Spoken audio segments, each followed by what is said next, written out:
Wiggling Worms at Work by Wendy Pfeffer. Illustrated by Steve Jenkins.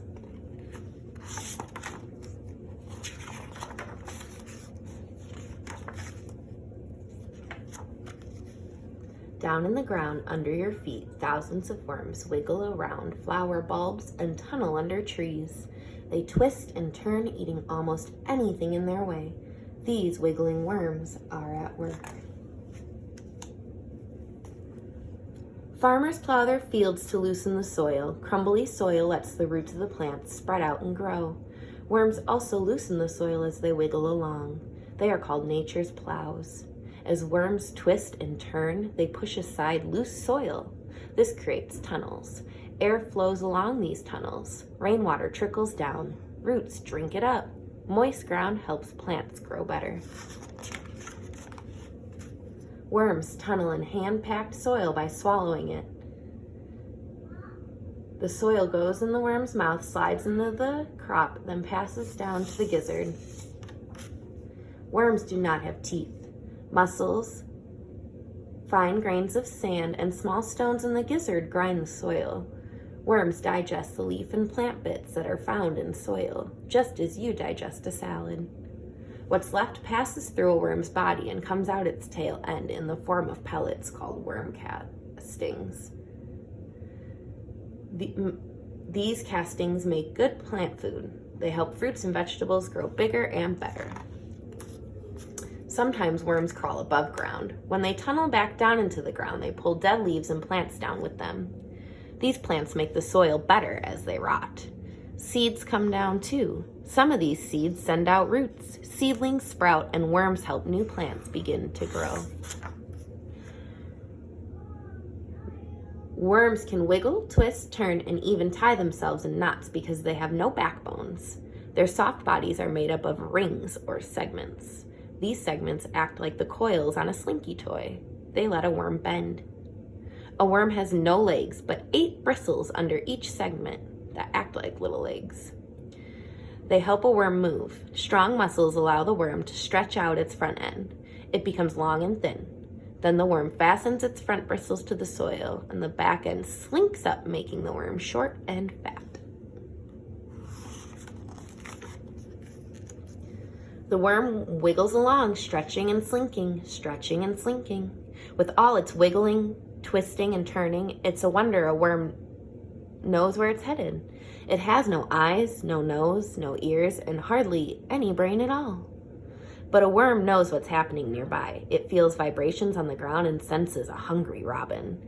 Quickly, the worm slips back into its burrow. Hiding is the only way it can protect itself from enemies.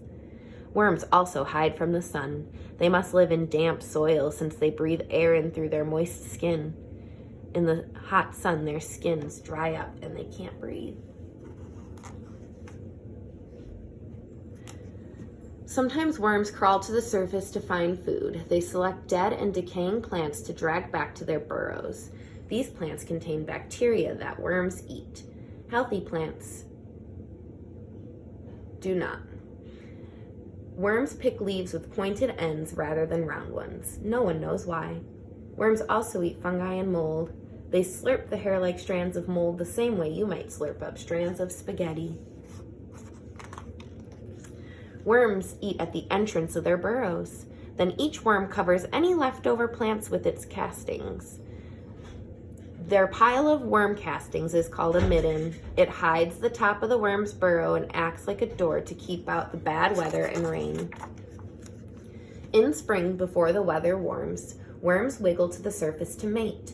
Worms are different from most other animals. Each worm is both male and female, but each one still needs a mate. After mating, each worm crawls back into its burrow. When the weather cools, a ring-like cocoon forms around the head of each worm that is mated, and slowly the worm begins to move backward. The cocoon inches forward on the worm's body, just as a ring on your finger would move. The cocoon passes over openings in the worm's body. Up to 30 eggs slip out of the openings and into the cocoon. In a few minutes, the cocoon slips off the worm's head, just as the ring would slip off your finger, and the ends of the cocoon close. Inside, the cocoon eggs are fertilized. In about 3 weeks, the eggs hatch. Out of about 30 eggs, only 3 or 4 wormlets emerge from each cocoon. They look like tiny pieces of cotton thread, less than an inch long, but they are fully developed worms and live completely on their own. They do not need their parents' help. The wormlets inch along, finding bits of dead plants to eat, dragging them to their tunnels and covering any leftovers with their castings. They wiggle underground, loosening the soil and making tunnels. Even tiny wormlets help the soil. These babies grow fast. In 6 weeks, they are adult worms. In winter, the soil near the surface freezes. The worms plug up their tunnels and move down to warmer soil. They stay there until spring. Then they wiggle up, tunneling, twisting, and turning until they're right under your feet again. Vegetables and flowers grow better, trees grow bigger, grass grows greener, because there are thousands of wiggling worms at work. The end.